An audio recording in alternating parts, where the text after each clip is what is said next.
وہ دریا کے دوسرے کنارے ایک بستی میں پہنچا اور وہاں ایک مالدار شخص سے ملا کہ مجھے 1000 اشرفیوں کی ضرورت ہے، آپ مجھے قرض دیں۔ اس نے کہا کہ گواہ لاؤ۔ اس نے عرض کیا کہ میرا گواہ اللہ، کہ ضامن لے آؤ، کہ ضامن بھی اللہ ہے۔ اس نے اللہ کا نام سن کر 1000 اشرفیہ حوالے کر دی۔ وقت مقرر ہو گیا۔ اب جب مقررہ وقت آیا، یہ شخص 1000 اشرفیوں کا انتظام کر کے دریا کے کنارے پر پہنچتا ہے، لیکن وہاں کشتی نہیں ہے۔ یہ بڑا پریشان ہوا کہ وعدہ خلافی ہوگی۔ چنانچہ سے ایک لکڑی نظر آئی، وہ لکڑی اس نے اٹھائی، اس کو چیرا اور وہ اشرفیوں کی تھیلی اس لکڑی میں رکھ دی، اور یہ کہہ کر اے دریا تو اللہ کے نام سے چلتا ہے، اللہ کی قدرت سے چلتا ہے، وقت پر قرضے کی ادائیگی میں تو رکاوٹ بننا ہے، اب تیری ذمہ داری ہے یہ قرض خاطر پہنچا دے۔ حدیث شریف میں ہے کہ ادھر وہ شخص آیا ہوا، وہ انتظار میں تھا کہ آیا نہیں۔ اس نے دیکھا ایک لکڑی آ رہی ہے، لکڑی کو اٹھایا، دیکھتا کیا ہے، اس میں سے اشرفیوں کی ایک تھیلی۔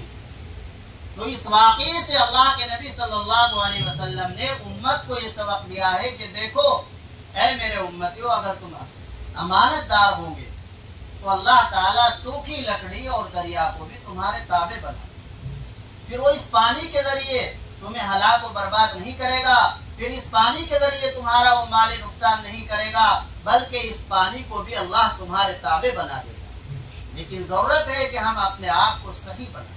تیسرے نمبر، جب ایسا زمانہ آ جائے گا کہ لوگ مسجدوں میں شور و گل کرنے لگیں گے، آواز بلند کریں گے، تو اس وقت امت پر مصیبتیں اور پریشانی آئیں گی۔ آج دیکھیے نماز میں 5-10 منٹ ہے، بجائے اس کے قرآن کریم کی تلاوت کرے، تسبیح پڑھے، کھیت کی باتیں، ادھر ادھر کی باتیں، امام کے خلاف، مؤذن کے خلاف، اس کے خلاف، یہ باتیں مسجد میں ہم کر رہے ہیں۔ یہ ہمارے حالات بنے ہوئے۔ ملا علی قاری رحمت اللہ علیہ نے لکھا ہے کہ مسجد کے اندر، بعض احناف یہ فرماتے ہیں کہ مسجد کے اندر بلند آواز سے ذکر کرنا بھی ممنوع ہے۔ مسجد کے اندر بلند آواز سے ذکر کرنا بھی ممنوع ہے، چاہے جائے کہ دنیا کی باتیں، اس کا مسجد کا ادب احترام کرے۔ اور آگے ارشاد فرمایا وَكَانَ زَعِيمُ الْقَوْمِ أَرْذَلَهُ، کہ جب قوم کا لیڈر رذیل، کمینے، بے علم لوگ ہوں گے تو پھر امت پر مصیبتیں اور پریشانی آئیں گی۔ آج ہم پردھان بناتے ہیں، لیڈر اسے ہی سمجھ لو، اپنے گاؤں کا ایسے کو بنائیں گے جو سب سے زیادہ بدماش قسم کا، جو نماز کا نہ روزے کا، نہ اس کے پاس دینداری ہے، نہ علماء سے تعلق ہے، نہ اولیاء اللہ سے تعلق۔ تو جب قوم کا لیڈر ایسے لوگوں کو بنایا جائے گا تو پھر یہ سب حالات بنیں گے، یہ مصیبتیں اور پریشانیاں۔ اور آگے ارشاد فرمایا وَأُكْرِمَ الرَّجُلُ مَخَافَةَ شَرِّهِ، جب ایسا زمانہ آ جائے گا کہ آدمی کی تعظیم اس کے شر سے ڈرتے ہوئے، اس کے شر سے بچنے کے لیے کی جائے۔ تعظیم اس وجہ سے نہیں کی جا رہی ہے اللہ کا نیک بندہ ہے، اس کے پاس کوئی کمال ہے، بس عزت اس لیے کر رہے ہیں ہمیں کہ فسوان ہے، یہ کہیں ہمیں نام نہ لکھوا دیں ہمارا۔ ایسے حالات بنے ہوئے۔ اور آگے ارشاد فرمایا وَشُرِبَتِ الْخُمُورُ، کہ جب شراب عام ہو جائے گی، خوب نشے کیے جائیں گے تو امت پر مصیبتیں اور پریشانیاں آئیں گی۔ آج دیکھ لیجئے نشہ کس قدر عام ہو رہا ہے۔ نشہ، شراب ام الخبائث سے تمام برائیوں کی جڑ ہے۔ جب انسان نشے میں مبتلا ہو جاتا ہے تو پھر وہ کوئی بھی گناہ کر سکتا ہے، کوئی بھی برائی کر سکتا ہے۔ حدیث شریف کی ایک کتاب ہے مستدرک حاکم، اس میں ایک واقعہ ہے، اللہ کے نبی صلی اللہ علیہ وسلم نے سنایا کہ ایک شخص کو گرفتار کیا، اس وقت کے بادشاہ نے، بنی اسرائیل کا واقعہ ہے، اور اس سے کہا کہ دیکھ تیرے سامنے 4 چیزیں، ان میں سے تو ایک کام کر لے ورنہ تجھے قتل کر دیا جائے۔ کیا کہ یا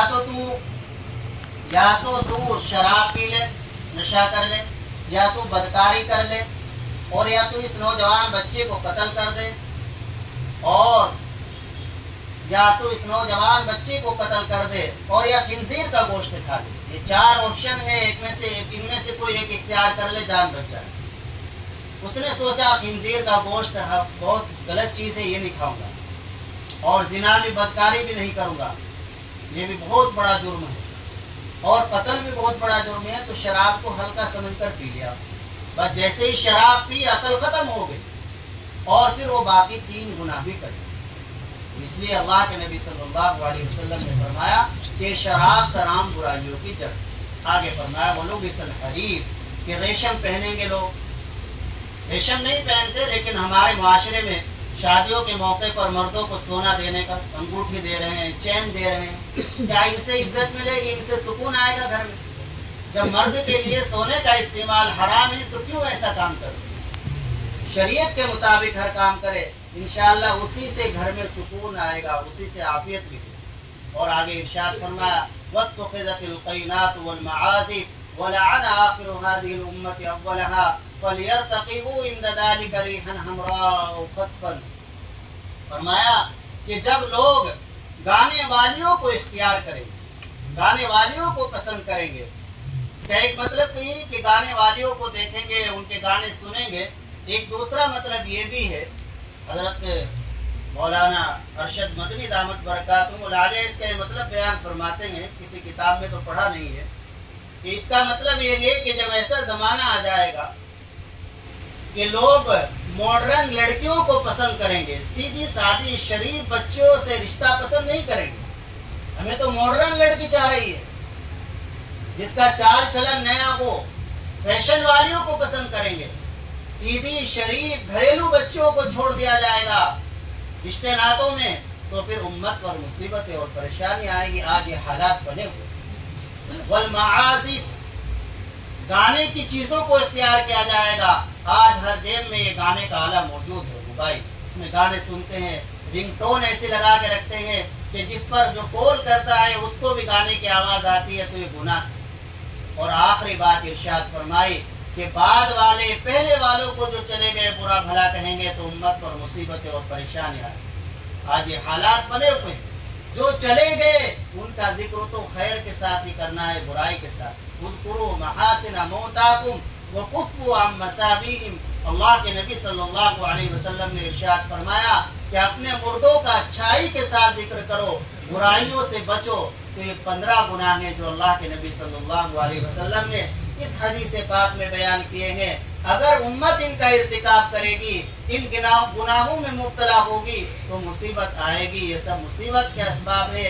ان تمام گناہوں سے ہم خود بھی توبہ کریں، دوسروں کو بھی بتلائیں، انہیں بھی کہیں کہ ان سے توبہ کریں اور اللہ کی طرف رجوع کریں۔ یہ ربیع الاول کا بڑا بابرکت مہینہ ہے۔ ہمارے مولانا حضرت مولانا شاہد صاحب نے تفصیل سے آپ کے سامنے بیان کیا۔ بس اس میں مجھے گزارش کرنی ہے، ہم نے پہلے ربیع الاول کو اپنے طلباء سے بھی یہ درخواست کی تھی اور ان سے کہا تھا کہ ہم کثرت سے اس میں ایک تو درود شریف کا اہتمام کریں، اور ہم نے ارادہ کیا تھا اور چل بھی رہا ہے طلباء کا معمول ہمارا بھی، کہ ایک کم از کم ہم ایک ٹارگیٹ اور منصوبہ رکھے کہ اس مہینے میں، پورے مہینے میں ہم اپنے نبی پاک صلی اللہ علیہ وسلم پر 1,00,000 مرتبہ درود شریف بھیجیں۔ صلی اللہ علیہ وسلم یہ سب سے چھوٹا درود ہے، یہ پڑھتے رہے۔